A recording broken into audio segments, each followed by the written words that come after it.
حضور تاجدار کائنات صلی اللہ علیہ وآلہ وسلم کے دل میں دوسروں کے لیے ہمیشہ ہمدردی اور مہربانی کے جذبات موجزن رہے۔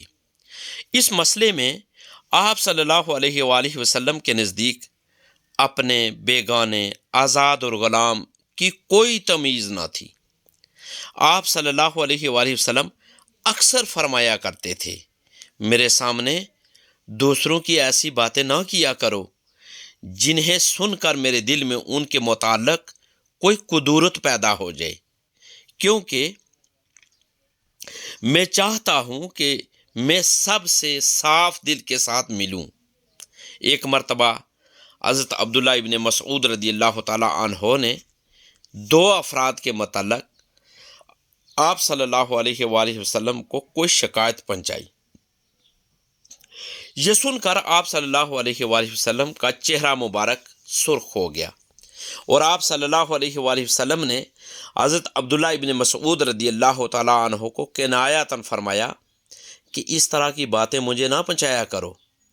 اس کے برعکس آپ صلی اللہ علیہ وآلہ وسلم اپنے پاس بیٹھنے والوں کو ترغیب دلایا کرتے تھے کہ دوسروں کے حق میں اچھی باتیں کرو۔ ایک موقع پر فرمایا، لوگوں کی میرے سامنے سفارش کرو تاکہ تم اجر پاؤ، اور اللہ اپنے نبی صلی اللہ علیہ وآلہ وسلم کی زبان مبارک پر جو چاہے فیصلہ جاری کر دے۔ آپ صلی اللہ علیہ وآلہ وسلم فرمایا کرتے تھے، اخلاق کی بلندی یہ نہیں کہ تم اس کے ساتھ نیکی کرو جو تمہارے ساتھ نیکی کرے، اور اس کے ساتھ برائی کرو جو تمہارے ساتھ برائی کرے، بلکہ صحیح اخلاق تو یہ ہے کہ ہر شخص سے نیک سلوک کرو، خواہ وہ تم سے برے طریقے ہی سے پیش آئے یا تم پر زیادتی کرے۔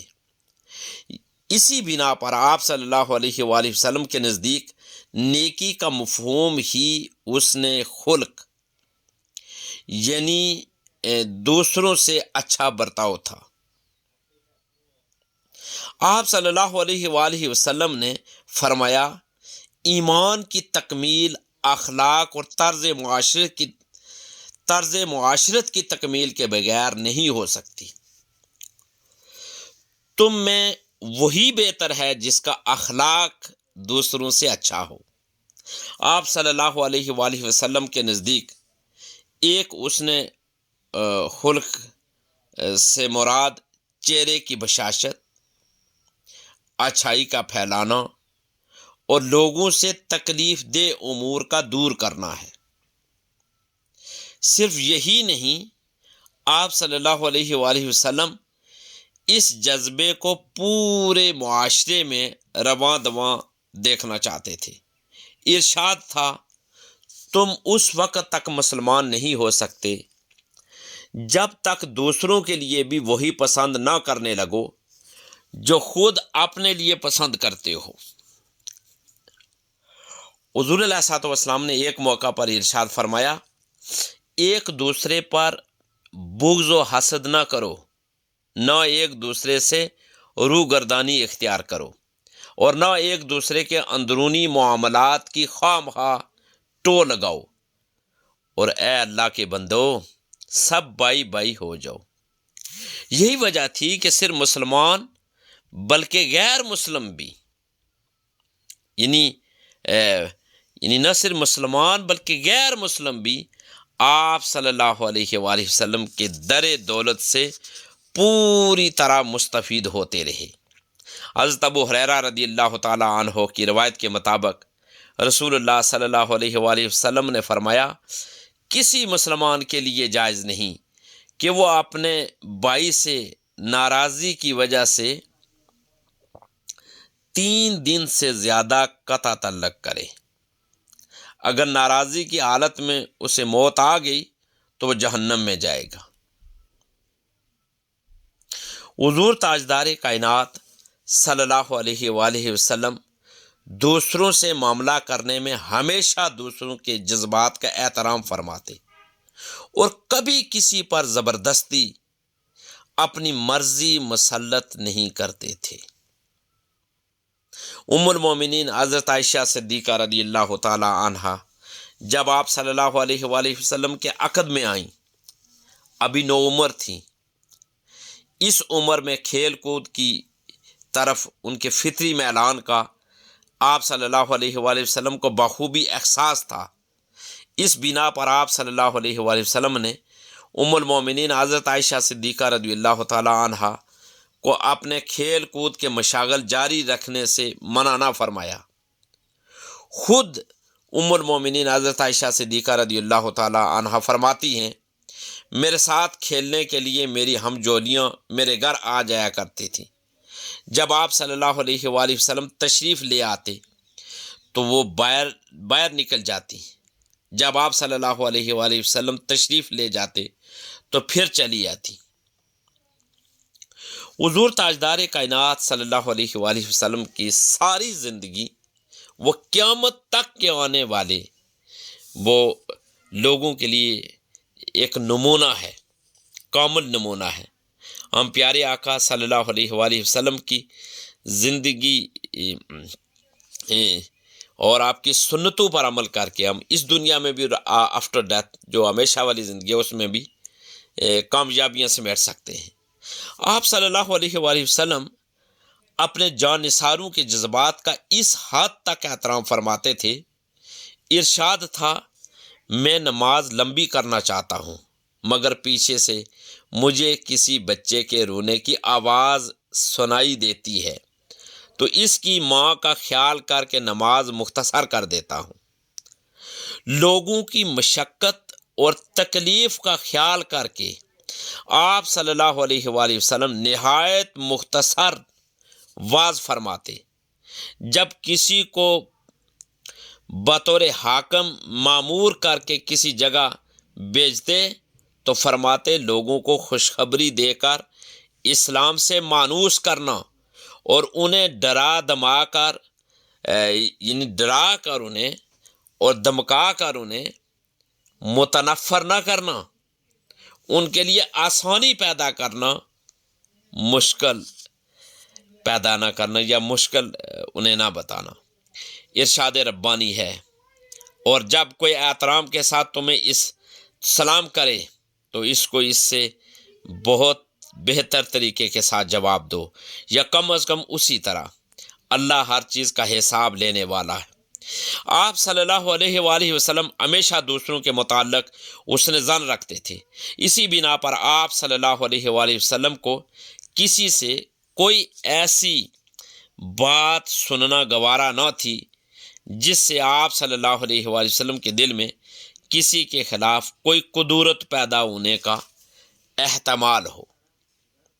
حضور تاجدار کائنات صلی اللہ علیہ وآلہ وسلم کی سیرت کو سٹڈی کرنا، آپ صلی اللہ علیہ وآلہ وسلم کی سنتوں کے متعلق جاننا اور پھر اس پر عمل کرنا ہمارے لیے بہت ضروری ہے۔ دیکھیں پیارے آقا صلی اللہ علیہ وآلہ وسلم کی زندگی اور آپ کا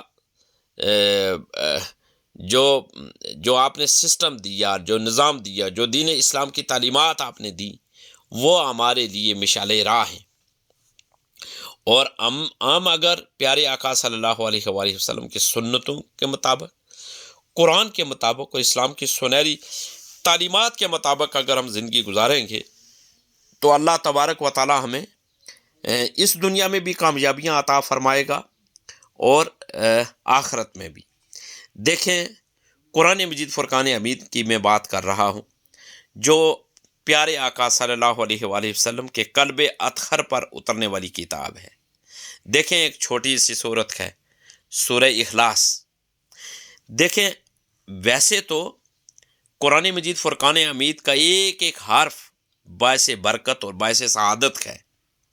اللہ تبارک و تعالیٰ نے اس میں بہت سارے فضائل رکھے ہیں اور بڑی فضیلتیں ہیں اس کی، لیکن سورہ اخلاص کی میں بات کروں کہ سورہ اخلاص دیکھیں بہت چھوٹی سی صورت ہے مگر اس کے معنی اور اثرات بہت بڑے ہیں۔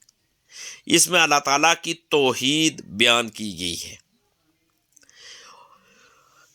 حضور تاجدار کائنات صلی اللہ علیہ وآلہ وسلم کا ایک فرمان جو ابو سعید خدری رضی اللہ تعالیٰ عنہ سے روایت ہے، پیارے آقا صلی اللہ علیہ وآلہ وسلم نے ارشاد فرمایا، کیا تم میں سے کوئی اس بات کو پسند کرتا ہے کہ وہ رات کے وقت 1/3 قرآن پڑھے؟ پھر آپ نے سورہ اخلاص پڑھی اور فرمایا، یہ سورہ قرآن کا 1/3 ہے۔ یہ صحیح بخاری کی حدیث پاک میں نے آپ کے سامنے رکھی۔ سورہ اخلاص کو جو شخص نماز فجر کے بعد مکمل محبت کے ساتھ پڑھتا ہے، اللہ تبارک و تعالی بے شمار برکات اس کی عطا فرماتا ہے۔ روزانہ سورہ اخلاص پڑھنا نہایت بابرکت عمل ہے۔ اللہ کی محبت حاصل ہوتی ہے، دل میں توحید کا یقین مضبوط ہوتا ہے، آخرت کی کامیابی کی طرف راستہ بنتا ہے۔ اگر کوئی شخص اخلاص کے ساتھ یعنی خلوص دل کے ساتھ تنہائی میں اللہ کو یاد کرے، خاص کر نماز فجر کے بعد، تو یقیناً اللہ تعالیٰ اس پر اپنی خاص رحمت فرماتا ہے اور اس کا مقدر یعنی نصیب اور قسمت اللہ کے حکم سے بہتر ہو سکتا ہے۔ سورہ اخلاص کی بہت زیادہ فضیلت آئی ہے۔ دیکھیں، بعض بزرگان دین مختلف ان کے پڑھنے کا بھی ایک طریقہ ہوتا ہے۔ بعض صحابہ کرام رضوان اللہ علیہم اجمعین، اسی طرح اولیاء کرام، سلف صالحین اور ہمارے جو اکابرین ہیں، جو ائمہ ہیں، وہ بھی اس سورہ کی تلاوت کیا کرتے تھے۔ اگر آج ہم چاہتے ہیں کہ ہم کامیابیاں سمیٹیں، تو ہمیں بھی چاہیے کہ ہم اپنے آپ کو قرآن کے ساتھ جوڑیں، حدیث پاک کے ساتھ جوڑیں، اسلام کی سنہری تعلیمات کے ساتھ جوڑیں، اور پھر یہ سورہ اخلاص جو توحید کی ہے، اپنی مشکلات، مصائب و آلام، دکھ دار تکلیفوں سے نجات کے لیے اور دنیا اور آخرت کی کامیابی کے لیے ہم اس کو وظیفہ سمجھ کے پڑھیں۔ میں اللہ تعالیٰ سے دعا کرتا ہوں کہ اللہ تعالیٰ ہمیں زیادہ سے زیادہ علم دین سیکھنے اور اس پر عمل پیرا ہونے کی اللہ تعالیٰ توفیق اور ہمت عطا فرمائے۔ دین کی بات پھیلانا صدقہ جاریہ ہے۔ ثواب کی نیت سے ویڈیو کو شیئر ضرور کیجیے۔ جزاک اللہ۔